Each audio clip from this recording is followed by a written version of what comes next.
Nous nous retrouvons aujourd'hui pour le 3e volet de ces Infos Plus on s'est dit que ça serait quand même bien qu'on parle un instant de témoignages et de l'information que j'ai révélée hier soir sur Infos, à savoir que, grosso modo, la région sous la présidence de Paul Vergès, c'est-à-dire depuis 1998, versait environ 300 000 euros par an à témoignages, ce qui représente, parce que ça n'a pas été 300 000 tout le temps, ce qui représente depuis 12 ans, donc depuis 1998, environ 3 millions, un tout petit peu moins, 2 996 000 euros versés par la région à témoignage, je dis bien à témoignage, hein, parce qu'il y a d'autres budgets à côté, mais là je ne parle que de témoignages. Le mot est galvaudé, mais j'ai presque envie de parler que c'est un scandale de plus, quoi, parce que bon, le problème de témoignage, on le connaît. Il y a des journalistes qui ont fait grève, il y a un peu plus d'un an de cela, qui, à l'occasion de cette grève, avaient occupé l'imprimerie, qui imprimait à l'époque témoignages, qui avait donc découvert qu'on imprimait moins de 1000 exemplaires. Or, imprimer 1000 exemplaires, on sait bien que quand on imprime 1000, on vend 600 ou 700. Je ne sais même plus si on vend. Je crois qu'il y a ces abonnements. Il y a les abonnements de la région, les abonnements de tous les satellites de la région, les abonnements de toutes les mairies communistes, de toutes les associations et tout ça qui dépend les militants de la CGTR, entre autres. Oui, mais également. peu, hein, vous savez, aujourd'hui, il y en a de moins en moins. Comme pour les militants communistes, il y a de moins en moins également. Mais il y a quand même ce qu'on appelle les irréductibles. Alors, moi, il y a une mise au point que je voulais faire, parce que bon, dans les commentaires sur Infos, tout de suite, j'ai vu la faille.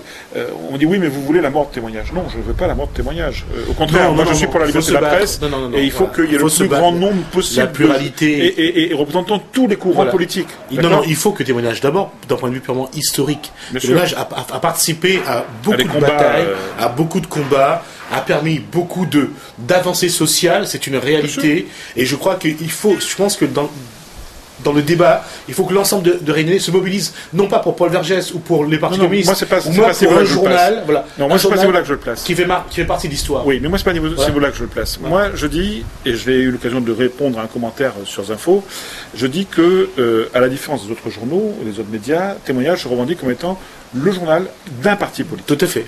Donc, si jamais ce journal a des difficultés financières, c'est à ce parti politique qu'il revient, parce que c'est son principal actionnaire, de sauver le journal. D'accord ? Et il est anormal qu'on demande à des simples citoyens, à des simples contribuables, à travers leurs impôts locaux, à des gens de tous bords politiques, de financer un journal politique, alors qu'on n'a pas vocation à le faire.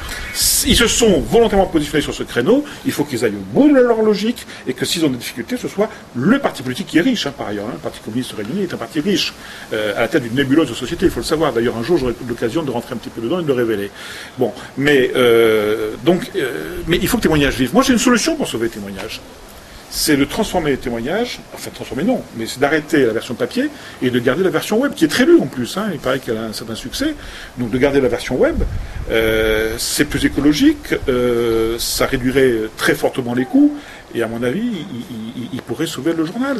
Alors, et il serait moderne, ça serait en termes d'image... Concernant Témoignage, il y a d'abord un fait qu'on avait révélé sur les régionales, c'est qu'aujourd'hui, le PCR s'est coupé d'une grande partie de sa base, et que qui était abonné à ce journal-là, et qui faisait vivre ce journal-là? C'était les militants. Bien sûr. Mais aujourd'hui, combien de militants? On le vendait, rappelez-vous, on vendait Témoignage dans la rue, et c'était un acte militant que d'abord de vendre et puis de l'acheter. Je me rappelle dans les marchés forains. Bien sûr. Les gens qui étaient là avec leur journal. Tout à fait. Et quand je dis les gens, c'était pas, je dirais, le petit, sans être péjoratif, le petit artisan ou le petit personnel d'une entreprise. C'était des enseignants, des intellectuels qui défendaient ce journal-là. Aujourd'hui, tous ces gens ont disparu. Oui, pourquoi?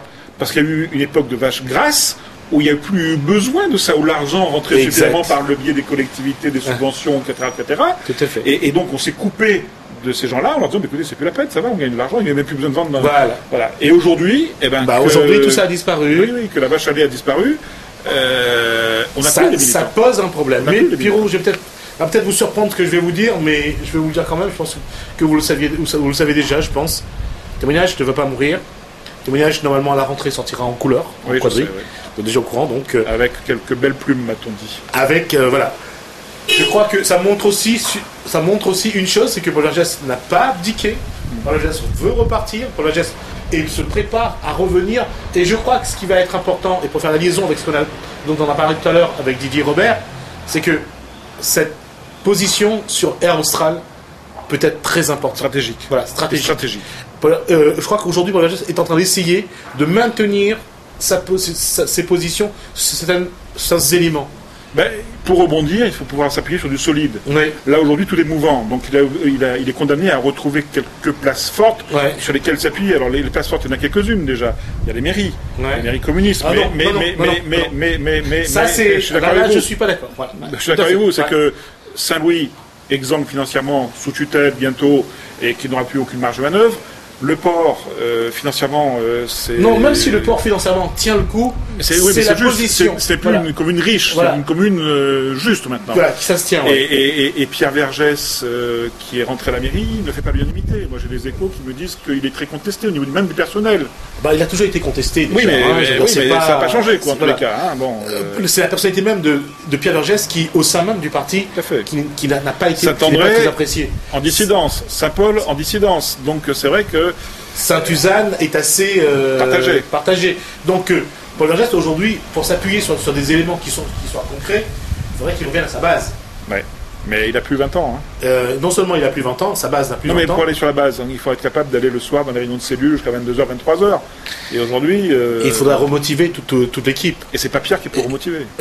Non, pas Pierre. Je crois que honnêtement, d'ailleurs, ils l'ont toujours dit, ils sont des militants de base qui m'ont dit, on est pour Paul Vergès, on n'est que pour Paul Vergès. Ouais, d'accord. C'est bien. Donc c'est une réalité. On annonce Pierre comme candidat au cantonal au port. Si tel est vraiment le cas, il peut y avoir des surprises. Hein. Si Monica Govindin se maintient, mais surtout si Huguette Bello a le courage d'aller jusqu'au bout de sa démarche et présenter un candidat face à Pierre. Non, elle ne le fera pas. Je pense qu'elle ne le fera pas. Non, mais on ne sait pas ce qui peut se passer d'ici là. Aujourd'hui, non. Aujourd'hui, il est clair qu'Huguette Bello est la seule personne au sein du Parti communiste à pouvoir reprendre le parti. Et fédéré autour d'elle. D'accord. Donc, quelqu'un m'a dit une chose, on va conclure là-dessus, quelqu'un m'a dit une chose tout à l'heure, et qui est bien vrai, il me dit, Paul Vergès, il y a quelques mois de ça, a eu un coup de fatigue, hein, et il me dit, mais il est requinqué, là, d'être dans l'opposition, ça l'a... Oui, tout à fait, il est reparti dans la manifestation, il est en train de reprendre... Marrant d'ailleurs, hein, à 80 et quelques années, d'aller se battre pour la retraite à 60 ans, il y avait vraiment... c'est les paradoxes de la politique. Merci Fuspi. Merci Pierrot. À la semaine prochaine. À la semaine prochaine. Bon week-end.